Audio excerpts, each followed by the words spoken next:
Benar Tuhan, kami datang ke tempat ini Tuhan dengan satu tujuan untuk memuji, memuliakan nama Tuhan. Kami doa biar kiranya pujian penyembahan kami boleh menyenangkan hati Tuhan. Kami percaya dalam hati Tuhan yang senangkan ada hadirat Tuhan yang dicurahkan, dan dalam hadirat Tuhan ada berkat, ada sukacita dan mujizat. Artinya siapapun yang hadir, yang menyaksikan, yang sakit Tuhan sembuhkan, yang terikat Tuhan berikan kelepasan, bahkan ada kemenangan yang pasti Tuhan nyatakan. Terima kasih Tuhan, terima kasih. Tiba saatnya kamu siapkan hati kami itu lebih lagi diberkati oleh kebenaran firman-Mu. Kami doa Tuhan yang jamah, ubahkan hati kami untuk siap terima kebenaran firman, dan kami percaya benih firman akan bertumbuh, berakar dan berbuah. Kami yang terima firman bukan cuma duduk diam jadi pendengar saja, tapi kami boleh bangkit jadi pelaku-pelaku firman Tuhan. Kami bersatu hati Tuhan untuk hamba-Mu yang Kau percaya menyampaikan firman. Bapa, urapan-Mu mengalir atas hamba-Mu. Sucikan, layakkan tubuhku di balik salib-Mu Tuhan. Jika ada dosa mohon ampun, kelemahan tubuh Kau yang berikan kekuatan. Hamba terbatas tanpa Tuhan, gak bisa apa-apa tanpa Tuhan. Tapi dalam pengurapan Tuhan ada kekuatan yang baru. Tuhan sanggup ubahkan yang biasa luar biasa, yang lemah jadi kuat, yang tidak jadi layak untuk jadi berkat.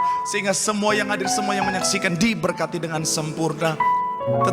Tetap sembunyikan hamba-Mu di balik kaki salib-Mu Tuhan. Biar Tuhan yang nampak, Tuhan yang dipermuliakan. Dalam nama Yesus, hari yang siap diberkati. Dengan sukacita dan iman sama-sama kita katakan amin. Tepuk tangan yang paling meriah buat Tuhan. Silakan dulu saudara. Terima kasih buat setiap rekan-rekan yang sudah melayani dengan luar biasa. Dan dari mimbar ini saya mau sampaikan salam damai sejahtera. Shalom.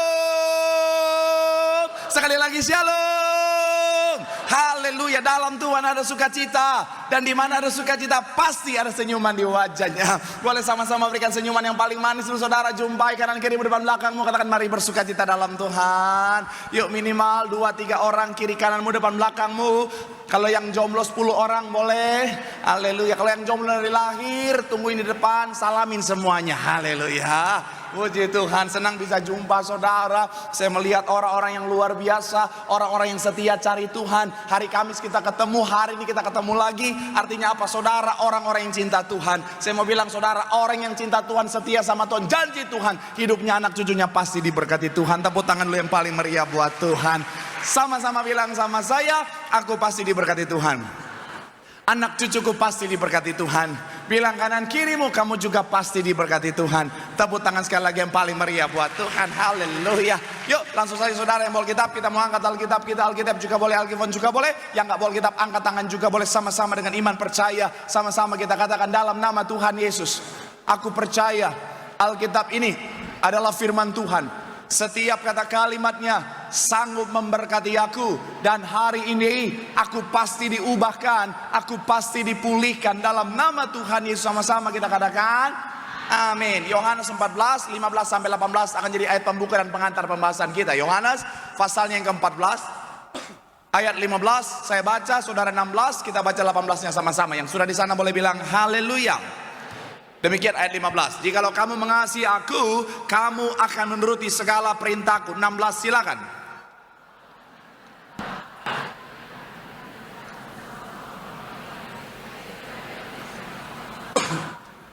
Ayat yang ke-17 dikatakan apa? Yaitu roh kebenaran. Dunia tidak dapat menerima dia sebab dunia tidak melihat dia dan tidak mengenal dia. Tetapi kamu mengenal dia sebab ia menyertai kamu dan akan diam di dalam kamu. 18 sama-sama. 3. Ya. Aku tidak akan meninggalkan kamu sebagai yatim piatu. Aku datang kembali kepadamu. Nah saudara, setelah Tuhan naik ke surga, setelah Tuhan Yesus naik ke surga, Tuhan Yesus memberikan saudara dan saya roh penolong, yaitu Roh Kudus. Sama-sama bilang sama saya Roh Kudus. Sama-sama bilang sama saya roh penolong. Amin. Dan sebagai seorang penolong, Roh Kudus akan mengerjakan banyak hal dalam kehidupan setiap kita. Dan itu yang sama-sama kita akan bahas hari ini saudara. Dalam judul khotbah bicara tentang kehadiran Roh Kudus. Sama-sama bilang sama saya kehadiran Roh Kudus. Amin. Jadi ketika Roh Kudus ini hadir, Roh penolong ini hadir, maka dia akan menolong setiap kita, akan mengerjakan hal-hal yang luar biasa dalam kehidupan setiap kita. Dan itu sekali lagi akan sama-sama kita akan bahas. Doa saya melalui firman Tuhan hari sekali lagi, semua yang hadir, semua yang menyaksikan, semuanya diberkati Tuhan sempurna. Tepuk tangan yang paling meriah buat Tuhan. Haleluya. So, apa yang Roh Kudus kerjakan dalam kehidupan setiap kita dalam kehadirannya sebagai Roh penolong? Saudara, yang pertama saya mencatat di sini, Roh Kudus menolong setiap kita dalam berdoa. Sama-sama bilang sama saya menolong dalam berdoa. Sama-sama bilang sama saya menolong berdoa. Amin. Sama-sama kita lihat saudara, Roma 8 ayat 26 sampai 27. Roma pasalnya yang ke-8 ayat 26 sampai ayatnya yang ke-27. Yang sudah di sana boleh bilang aku diberkati. tenggorokan gatal. Katanya mau dapat duit saudara. Sama-sama 3, ya. Demikian juga sebab kita bagaimana sebenarnya harus apa? Tetapi Roh sendiri berdoa untuk kita kepada Allah dengan apa? Ayat 27 dikatakan apa? Dan Allah yang menyelidiki hati nurani mengetahui apa? Yaitu bahwa ia sesuai dengan kehendak Allah berdoa untuk apa?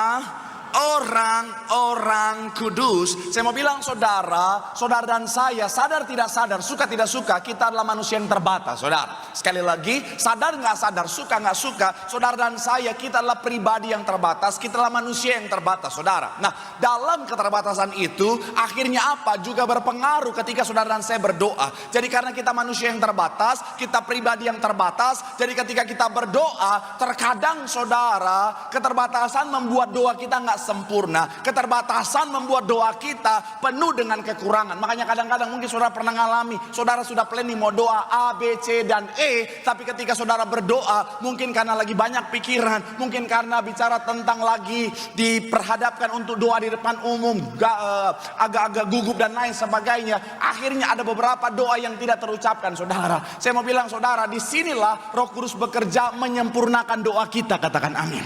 Dan saya mau bilang saudara, ini bisa terjadi kepada siapa saja, siapapun saudara, apapun profesi saudara, namanya berdoa. Sangat mungkin saudara dan saya bisa ngalamin kekurangan dalam berdoa. Artinya begini saudara, doa kita nggak sempurna saudara. Nah, saya pun sebagai hamba Tuhan, jujur, saya juga ada saat di mana doa saya salah, ada saat di mana doa saya nggak sempurna. Contoh sederhana begini saudara, saya waktu itu saudara, awal mula pelayanan, saya pendeta antar kota antar provinsi saudara. Iya, jadi memang udah kayak bus. Nah, pada saat itu saya itu pelayanan paling banyak di Manado.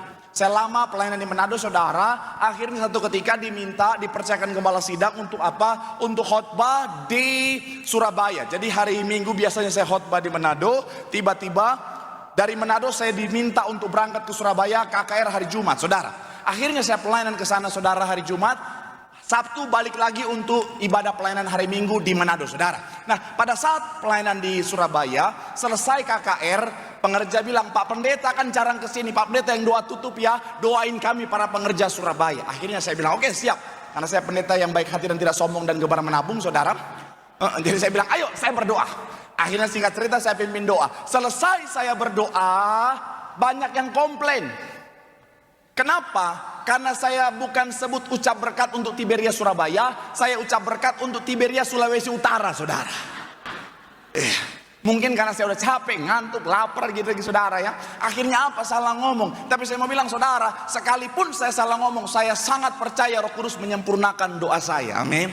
Saya mau bilang saudara, apalagi saya sebagai seorang hamba Tuhan melayani jemaat yang ribuan ini saudara, yang begitu banyak saudara dengan segala kerendahan hati, jemaat banyak yang minta doa. Saya mau bilang saudara, ada saat di mana saya juga doanya juga akhirnya nggak sempurna saudara. Misalnya ada jemaat minta doa, kadang-kadang jemaat dibereskan kalau minta doa kan pokok doanya banyak sekali gitu saudara. Iya kan, minta doa udah kayak ini saudara, mau konseling.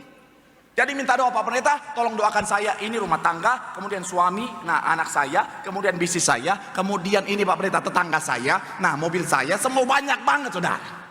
Nah saya kan pendeta, saya harus ingat semuanya satu-satu, rumah, mobil, istri, anak, sekolah, keuangan, darah Yesus. Dan saya mau bilang saudara, kadang-kadang ada yang lupa saudara.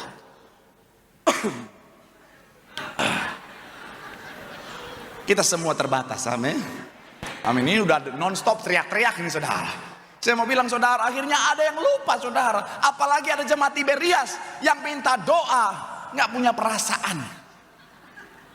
Maksudnya gimana? Saya lagi doa nih, lagi doa, dia udah kasih banyak nih 7 pokok doa. Saya lagi doain, baru kelima dia tambah lagi. Pak Pendeta doain ini lagi, Pak Pendeta doain ini lagi, Pak Pendeta. Orang lagi fokus berdoa, tadi pagi begitu. Ada orang, bapak-bapak, 5 pokok doa dia udah kasih, saya udah ucapkan, udah ketiga dia tambah lagi. Pak Pendeta doakan ini lagi, Pak Pendeta, Pak Pendeta yang ini lagi. Hei, untung tangan saya lagi di kepala dia. Coba kalau di mulut dia, saya bungkam itu mulut saudara. Saya mau bilang saudara, akhirnya kan bisa miss gitu saudara. Artinya begini, namanya manusia, kita terbatas, kadang-kadang doa kita nggak sempurna. Siapapun kita, even saudara jemaat Tuhan, even saudara pelayan gereja, even saudara pelayan mimbar, even saudara pendeta bisa salah berdoa. Saya punya teman, seorang pendeta saudara, dia lahir besar di Jakarta, tapi dia orang tuanya orang Jawa dan belum pernah ke Manado. Satu ketika jadi pendeta dikirim ke Manado. Akhirnya ketika di Manado saudara, akhirnya singkat cerita, langsung selesai pelayanan kan altar call. Akhirnya pas altar call, ada oma-oma maju katanya saudara. Oma-oma maju minta doa. Nah ini oma nggak lihat nih pendeta dari mana, main dia sikat pakai bahasa Manado saudara. Iya, langsung nih oma bilang begini, Pak Pendeta, tolong doakan, sakit tape puru. Buat saudara yang nggak mengerti, tape puru bukan jenis tape-tapean. Iya. Tape puru artinya kita punya perut. Jadi sakit tape puru artinya perut saya sakit. Perut saya, tape puru sakit. Nah pendeta ini, dia pikir tape puru jenis penyakit. Ya wajar dong. Kami kan sekolah teologi ya, bukan sekolah kedokteran. Jadi ketika dia bilang tape puru, kita nggak tahu, dia berpikir itu nama penyakit. Dan dengan iman yang luar biasa dia bilang, maju oma, mari kita berdoa, tape puru dipatahkan.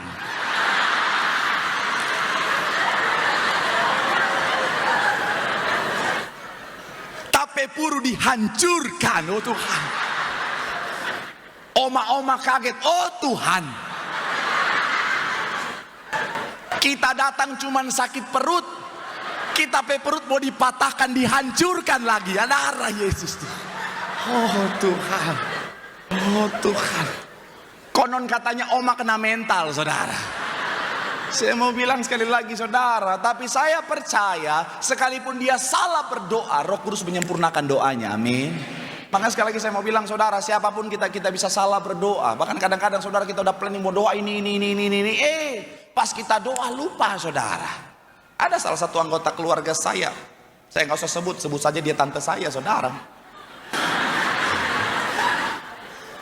Oh dia kalau berdoa memang luar biasa saudara.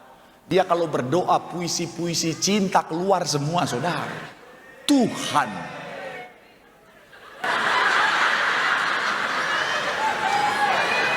Kenapa puisi cinta cowok-cowok yang Saya mau bilang sekali lagi saudara, dia kalau berdoa puisi cinta keluar, segala macam dia berdoa. Mau doa makan, dia doakan bangsa dan negara saudara. Bahkan pernah satu ketika saudara, saya sama ada teman saya saudara, dulu masih sama-sama singer saudara, makan keluarga, tante saya doain saudara, doanya dia sampai kami berdoa untuk bangsa dan negara, bahkan untuk bangsa-bangsa di seluruh dunia. Kami juga berdoa untuk keluarga kami, saudara-saudara kami yang ada di Kenya, darah Yesus. Sampai teman saya tanya, emang tante lu punya keluarga di Kenya? Nggak ada. Oh Tuhan, akhirnya apa? Doa makan, makanannya nggak didoain saudara. Sampai malaikat yang nyata doanya, udah selesai. Saya mau bilang saudara, tapi sekali lagi Roh Kudus menyempurnakan, amin. Makanya sekali lagi saya mau bilang saudara, ketika kita berdoa Roh Kudus menyempurnakan. Ada kata-kata yang tidak terucapkan, kata ayat 26 saudara, itu Roh Kudus sempurnakan. Bahkan ayat 27 dikatakan apa? Sesuai dengan kehendak Allah. Karena begini saudara, kadang-kadang ketika kita berdoa, doa kita tidak sesuai dengan kehendak Allah. Tuhan sudah punya rancangan indah dalam kehidupan setiap kita, katakan amin. Yeremia 29:11 bilang apa? Rancangan damai, sejahtera, hari depan yang penuh dengan harapan. Nah, tetapi karena keterbatasan kita sebagai manusia, kadang-kadang ketika kita berdoa, doa kita nggak sejalan dengan rancangan Tuhan. Gambarnya kira-kira seperti ini, saudara. Ketika kita berdoa, doa kita berbeda dengan rancangan Tuhan dalam kehidupan setiap kita, saudara. Karena keterbatasan kita. Nah, disinilah Roh Kudus bekerja. Akhirnya apa, saudara? Roh Kudus mengarahkan doa kita. Gambar selanjutnya, supaya apa? Doa kita jadi seturut dengan rancangan Tuhan. Sama-sama bilang, sama saya sesuai rancangan Tuhan. Sama-sama bilang, sama saya sejalan dengan rancangan Tuhan. Amin. Supaya apa? Doa kita itu sekali lagi sesuai dengan rancangan Tuhan, jalan Tuhan. Doa kita jadi dijawab Tuhan. Katakan amin. Mungkin ada yang menatap saya dan berkata, Pak Pendeta, bukankah ada ayat yang berkata bahwa mintalah apa saja yang kamu kehendaki, maka kamu akan mendapatkannya. Kita akan sama-sama sedikit belajar lebih dalam secara pemahaman teologis dari ayat ini, saudara. Yohanes 15 ayat 7, supaya saudara bisa punya pemahaman yang benar. Yohanes pasal yang ke-15 ayat yang ke-7, yang sudah di sana boleh bilang, aku diberkati. 3, ya, jikalau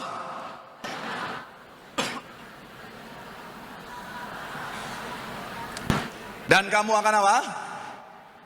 Dikatakan apa? Mintalah apa saja yang kamu kehendaki dan kamu akan apa? Ada banyak orang Kristen hanya fokus pada bagian itu, saudara. Mintalah apa saja yang kamu kehendaki. Tetap ayatnya. Dan kamu akan apa? Menerimanya. Saya mau bilang, saudara, bicara tentang mintalah apa saja yang kamu kehendaki dan kamu akan menerimanya, ini adalah dampak. Sama-sama bilang sama saya, dampak. Amin. Ada syarat dan ketentuan yang harus kita kerjakan dulu, yang harus kita penuhi dulu, supaya apa yang kita kehendaki menjadi bagian kita. Dan kalau kita nggak penuhi itu, maka yang kita kehendaki tidak akan jadi bagian setiap kita. Makanya di bagian awal katanya adalah jikalau. Sama-sama bilang sama saya, jikalau. Amin. Kamu tinggal di dalam aku dan firmanku tinggal di dalam. Jadi ketika saudara dan saya tinggal dalam Tuhan, Tuhan tinggal dalam kita, maka saat itulah apapun yang kita kehendaki akan menjadi bagian kita. Katakan amin. Oh Pak Pendeta, artinya kalau saya minta apapun termasuk yang aneh-aneh pasti digenapi dong Pak Pendeta. Saya mau bilang saudara, orang yang sungguh-sungguh tinggal dalam Tuhan, Tuhan tinggal di dalam dia, maka doanya pasti tidak akan bertentangan dengan firman Tuhan. Maka doanya pasti adalah doa yang seturut dengan kebenaran firman Tuhan. Katakan amin. Iya kan? Orang kalau tinggal dalam Tuhan, Tuhan tinggal dalam dia, artinya Tuhan yang berotoritas dalam kehidupannya, nggak mungkin minta yang aneh-aneh, saudara. Kenapa? Karena Tuhan yang berotoritas atas kehidupannya. Nggak mungkin dia udah punya istri terus berdoa, Tuhan tambah lagi satu boleh. Kan berkat suami tergantung doa istri. Kalau semakin banyak yang mendoakan, semakin banyak berkatnya. Saya mau bilang sekali lagi saudara, orang yang dituntun, orang yang dipimpin oleh Tuhan, Tuhan ada dalam dia di dalam Tuhan, doanya pasti sesuai dengan kehendak Tuhan. Amin. Gak mungkin dia seorang wanita pengen cari jodoh, lihat seorang laki-laki sukses diberkati, Sultan Bekasi Timur dan sekitarnya, tapi udah punya istri, dia berdoa, Tuhan cabut istrinya. Oh Tuhan Yesus. Itu mah. Mungkin ada orang yang berdoa begitu, tapi bukan orang yang hidup dalam Tuhan dan Tuhan hidup dalam dia, saudara. Ada nggak pelakor Kristen? Ada atau nggak? Ada atau nggak? Yakin banget. Ada. Tapi benar ada loh. Ada yang suaminya pernah diganggu pelakor Kristen? Oh iya. Oh ya Bu, nggak usah Bu, saya sudah lihat dari sini Bu. Oh iya.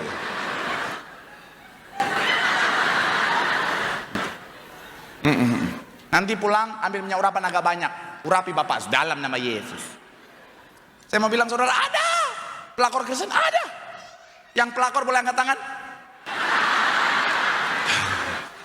Oh Tuhan, itu pelakor Kristen bisa berdoa itu saudara. Oh Tuhan, aku berdoa supaya hubungan kami ini tidak ketahuan sama istrinya. Oh Tuhan Yesus. Oh Tuhan. Tapi itu bukan artinya Tuhan ada bersama-sama dengan dia. Itu bukti bahwa tidak tinggal dalam Tuhan, Tuhan tidak tinggal dalam dia. Karena saya mau bilang saudara, orang yang tinggal dalam Tuhan, firman Tuhan tinggal dalam dia, doanya pasti sesuai dengan kehendak Tuhan. Katakan amin.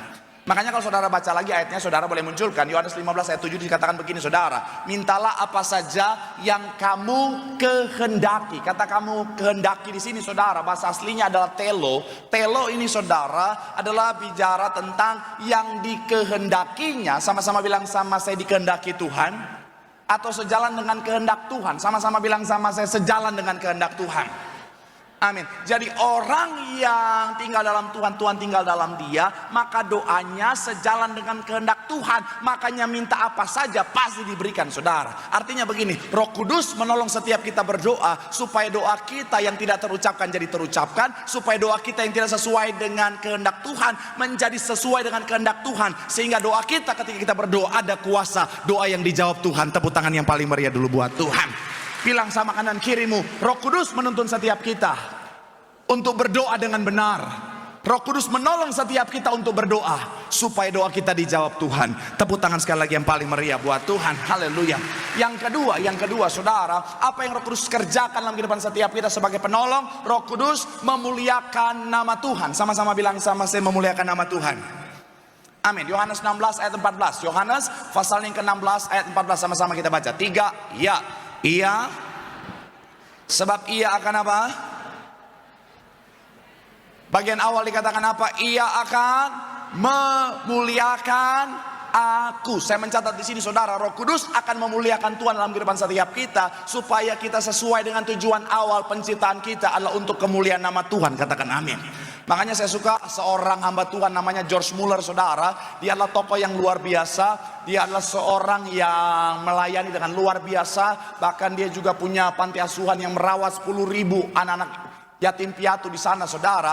Dan yang menarik adalah apa? Ketika dia berkhotbah, khotbahnya begitu luar biasa. Ketika dia berkhotbah, cara penyampaiannya, isi firmannya begitu dahsyat, mempertobatkan banyak orang, menjadi berkat bagi banyak orang. Tetapi yang menjadi statement dia bilang begini, saudara, bahwa bicara tentang kemampuan dia bilang begini, saudara, dengan urapan dari kuasa Roh Kuduslah yang bekerja dengan luar biasa, yang membuat aku bicara tentang apa, atau yang menolong aku dalam berkhotbah. Saya tidak akan pernah mampu mengajar kebenaran firman Tuhan dengan kekuatanku sendiri, saudara. Dia bilang apa? Dia boleh hebat dengan luar biasa sehingga nama Tuhan dipermuliakan, semuanya karena urapan Roh Kudus. Sama-sama bilang sama saya, karena Roh Kudus. Makanya Roh Kudus bekerja luar biasa dalam kehidupan setiap kita supaya kehidupan kita boleh jadi kemuliaan buat Tuhan dengan segala macam cara. Roh Kudus kembangkan talenta kita, Roh Kudus kirimkan promosi buat kita, Roh Kudus berikan hikmat buat setiap kita dan lain sebagainya, supaya hidup kita boleh jadi kemuliaan buat Tuhan. Melalui kemuliaan buat Tuhan, banyak jiwa dimenangkan untuk kemuliaan nama Tuhan. Tepuk tangan sekali lagi yang paling meriah dulu buat Tuhan. Makanya pastikan ketika itu terjadi dalam hidupmu, kembalikan semuanya untuk kemuliaan nama Tuhan. Jangan akhirnya merasa semua karena kehebatan sendiri. Hati-hati, saudara. Dengan segala kerendahan hati, saudara. Kemarin saya hari Kamis itu 8 sesi, saudara. Pas selesai sesi keempat, saya masuk ke salah satu cabang di Jakarta Barat, saudara. Akhirnya nyampe di sana, koordinator, istrinya, beberapa pengerja udah tungguin saya bersama seorang wanita yang mengaku namanya dipanggil Umi, saudara. Ternyata Umi ini, saudara, sudah lama menanti kedatangan saya. Dan dia datang dari Malang, saudara, khusus untuk apa? Datang supaya bisa ketemu dan ngobrol sambil foto bersama, saudara. Jujur saya ketika nyampe itu dengar cerita itu, saudara, saya terharu. Sambil muncul back sound, siapakah aku ini?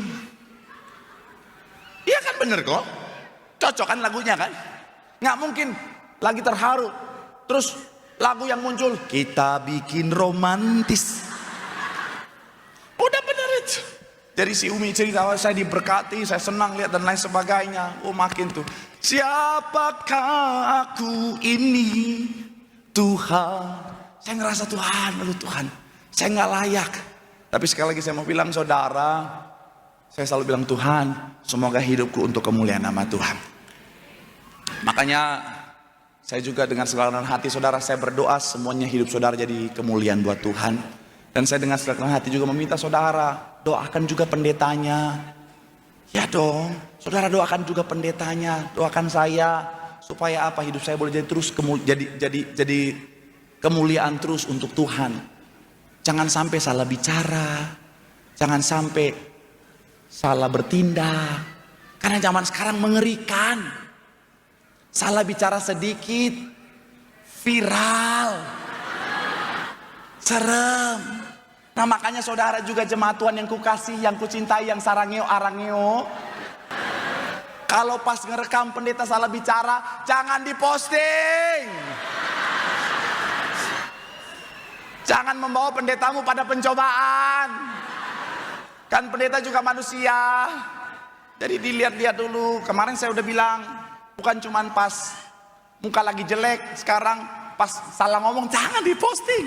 Serem. Nanti dikit-dikit somasi. Oh Tuhan. Saya mau bilang saudara, minta Roh Kudus pimpin supaya apa sekali lagi kehidupan kita membawa kemuliaan buat Tuhan. Tepuk tangan yang paling meriah buat Tuhan. Bilang sama kanan kirimu, Roh Kudus akan menolong setiap kita untuk menjadi kemuliaan buat Tuhan. Tepuk tangan sekali lagi yang paling meriah buat Tuhan. Yang ketiga, saya punya 4 poin saudara, tapi poin ketiga saya undang imam musik saudara. Pemain piano boleh saya undang, boleh maju ke depan. Yuk kita lihat saudara. Yang ketiga, Roh Kudus menolong setiap kita untuk memberitahukan tentang masa depan. Sama-sama bilang sama saya, memberitahu masa depan. Yohanes 16 ayat 13. Yohanes pasal yang ke-16 ayat yang ke-13. Yuk sama-sama kita baca. Yang sudah di sana boleh bilang, aku diberkati. 3 ya, tetapi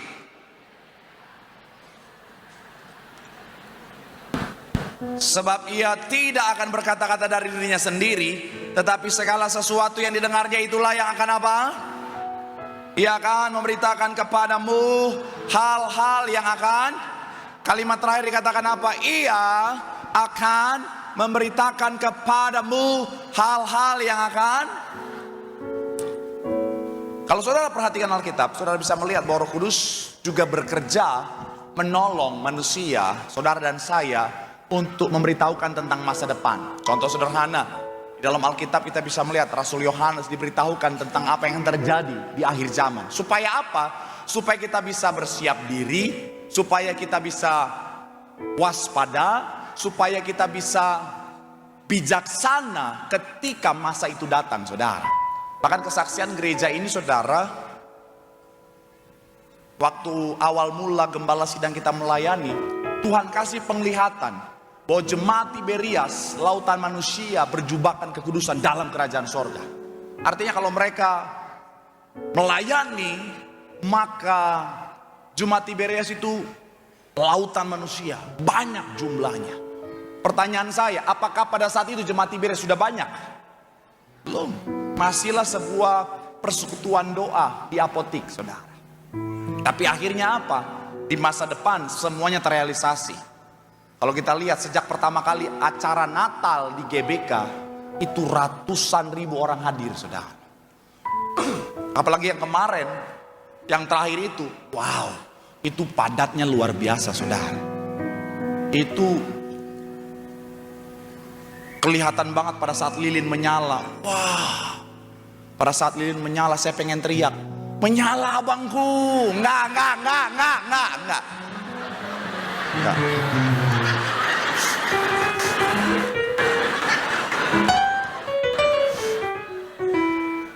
Itu buat para wanita yang wajahnya lebih putih daripada lehernya itu. Iya. Ingat anak-anak terang. Jadi menyala, indah sekali, saudara. Makanya saya selalu bilang buat anak muda, baik yang hadir maupun yang menyaksikan, shalom anak muda yang belum menikah.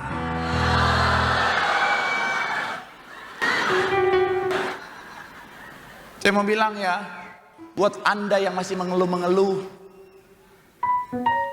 cari jodoh anak Tuhan susah.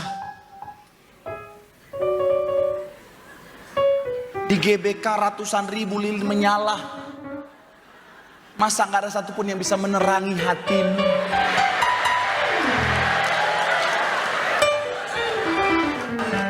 Kenapa ibu-ibu ikutan hei? Anda sudah punya lilin sendiri di rumah. Pak Pendeta, yang di rumah udah mau redup, nyalain lagi.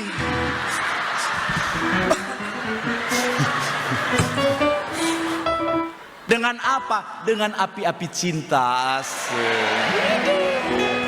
Kasih mula-mula, itu penting. Jadi lilin menyala.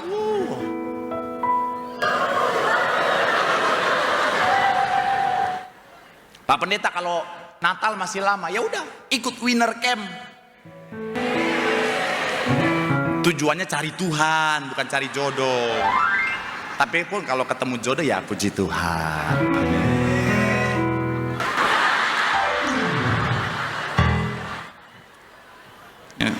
Buat para wanita, waspadai pria-pria tengah-tengah situ ya. Tapi sekali lagi saya mau bilang saudara, akhirnya apa? Terwujud. Makanya heboh banget itu kalau mau ingat itu kisah itu. Natal kemarin itu saudara, itu padatnya luar biasa. Sampai polisi udah bilang udah nggak bisa lagi. Udah saking padatnya udah nggak bisa lagi. Mohon maaf, kita tutup pintunya. Pintu atas tuh tribun. Tuhan, dari luar dorongannya, buka. Jadi akhirnya choir ada yang nari, ada yang nanin pintu. Udah kayak film-film zombie saudara. Tapi saya percaya itu bukan jemaat Tiberias ya, karena nggak mungkin jemaat Tiberias itu anarki itu tuh. Oh my god.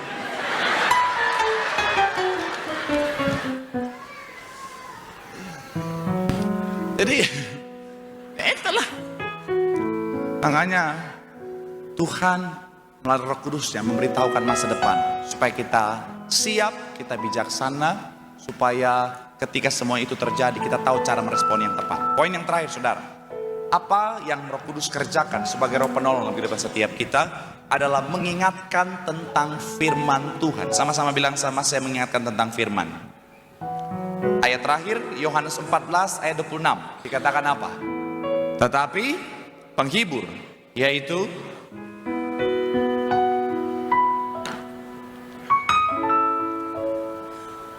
dan akan mengingatkan kamu akan semua yang telah kukatakan. Sama-sama bilang sama saya, mengingatkan tentang firman. Amin. Roh Kudus dalam posisinya sebagai roh penolong, dia mengingatkan tentang firman. Kenapa? Karena firman itu penting. Firman Tuhan adalah dasar kehidupan saudara dan saya sebagai anak Tuhan. Firman Tuhan adalah landasan yang kuat buat setiap kita. Firman Tuhan adalah pelita bagi setiap kita dalam menjalani kehidupan ini saudara. Kalau nggak ada firman kita bisa lemah. Kalau nggak ada firman kita bisa salah jalan. Makanya pastikan, karena Roh Kudus ingatin tentang firman, kita harus baca firman. Karena mengingatkan artinya memunculkan kembali apa yang sudah ada di ingatan. Kalau kita nggak pernah baca firman, apa yang mau diingatkan? Betul nggak? Nah, yang tengah-tengahnya semangatnya luar biasa. Baru dari Lapo kayaknya mau makan saksang 1 ekor. Itu semangat anak Tuhan. Tapi ya saya bilang saudara, kalau nggak pernah baca firman, apa yang mau diingatkan? Tuh anak aja sampai histeris.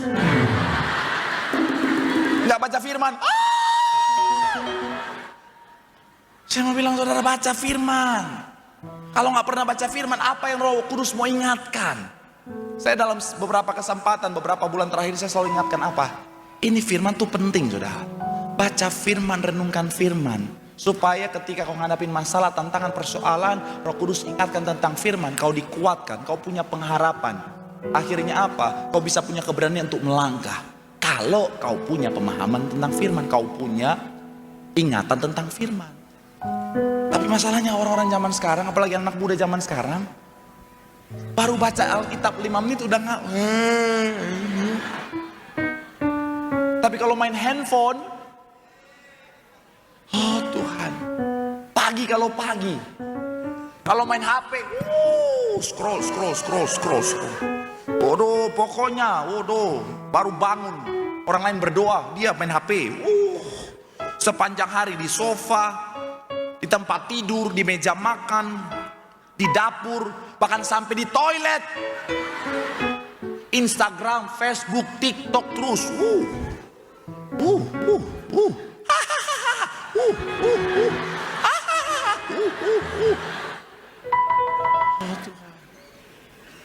Akhirnya di toilet pelepasan cuma 10-15 menit, tapi gara-gara main HP 3 jam di dalam.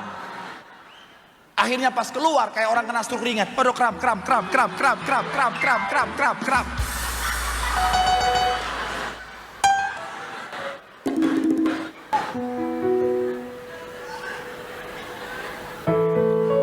Kenapa ketawa? Relate ya? Pernah ngalamin ya?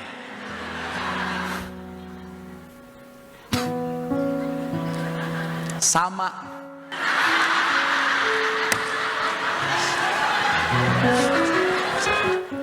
Tapi saya bertobat. Ya, saya tidak akan mengulang lagi. Makanya saya mau bilang saudara, iyalah. Saudara nggak pernah baca firman, apa yang mau diingatkan? Saudara, kalau saudara baca firman lagi lemah, segala perkara dapat kutanggung dalam Tuhan yang memberikan kekuatan. Lagi merasa sendiri, Roh Kudus ingatkan, aku sekali-kali tidak akan pernah meninggalkan engkau. Tapi kalau nggak pernah baca firman, cuma tiktokan terus, apa yang diingatkan? Yang muncul, kita bikin romantis. Nggak usah ikutin, nggak usah. Ini lagu rohana, ini rohana. Bacalah, yuk sebelum saya tutup khotbah saya, yuk bacalah, baca yuk. Saya bingung mau ngomong gimana, tapi yuk bacalah. Satu hari nggak usah banyak-banyak lah. Satu hari satu kitab aja cukup.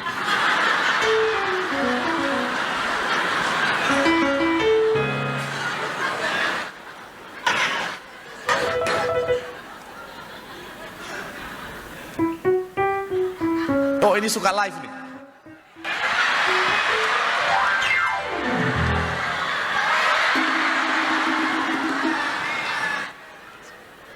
Ya satu hari satu kitab lah, kebanyakan.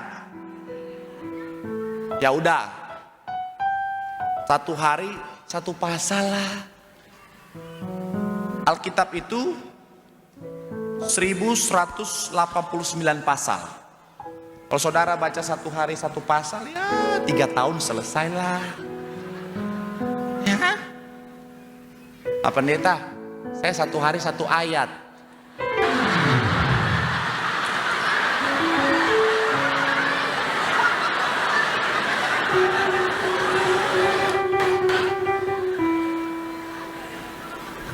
Alkitab itu terakhir saya cek 31.103 ayat. Artinya kalau saudara satu hari satu ayat, 85 tahun selesai. Itu pun dengan catatan ketika baru lahir keluar dari rahim ibu langsung baca Alkitab. Alkitab. Tapi intinya sekali lagi, baca firman. Supaya apa? Ketika saudara dan saya menjalani kehidupan, Roh Kudus mengingatkan tentang firman. Saudara tahu jalan harus kemana melangkah. Saudara bisa dikuatkan, bisa punya pengharapan dan melihat kemenangan yang Tuhan sediakan. Tepuk tangan sekali lagi yang paling meriah buat Tuhan. Bilang sama kanan kirimu, Roh Kudus menolong setiap kita mengingatkan tentang firman. Bilang sama yang ngomong, makanya baca firman. Bilang sama yang ngomong, lu juga jangan ngomong doang. Tepuk tangan yang paling meriah. Yang diberkati melambaikan tanganmu. Tepuk tangan sorak-sorak yang paling meriah buat Tuhan. Ku angkat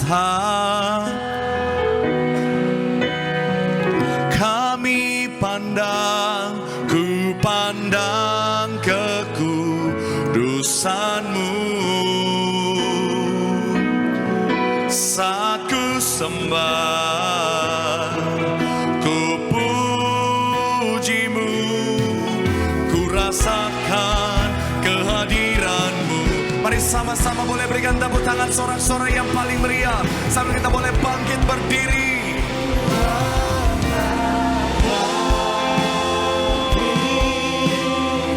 Kami pandang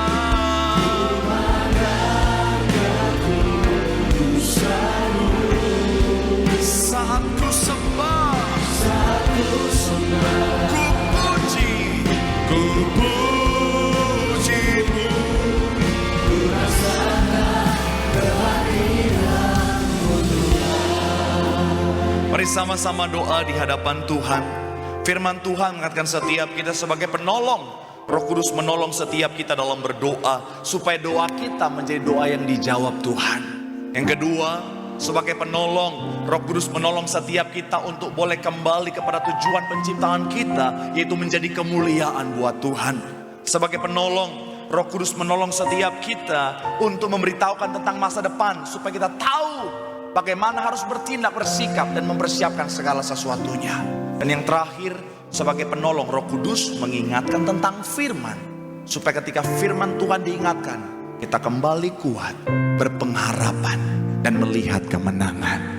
Sambil angkat tanganmu, pandang Tuhan, minta Roh Kudus memenuhi kehidupanmu, memenuhi hati dan pikiranmu, berotoritas sepenuhnya dalam hidupmu, supaya hidupmu luar biasa, mencapai rancangan damai sejahtera Tuhan yang sudah Tuhan sediakan bagi setiap kita. Sambil terus angkat tanganmu. Engkaulah Tuhan, Engkaulah Raja, berdaulat atas. Amin. Mari umat Tuhan, boleh berikan tepuk tangan sorak-sorai yang paling meriah buat Tuhan.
Kasih tepuk tangan sama-sama lebih lagi bagi nama Tuhan Yesus.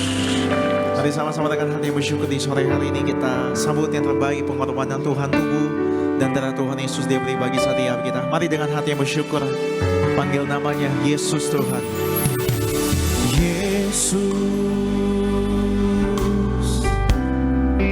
Kau telah mati bagiku, hapus dosaku.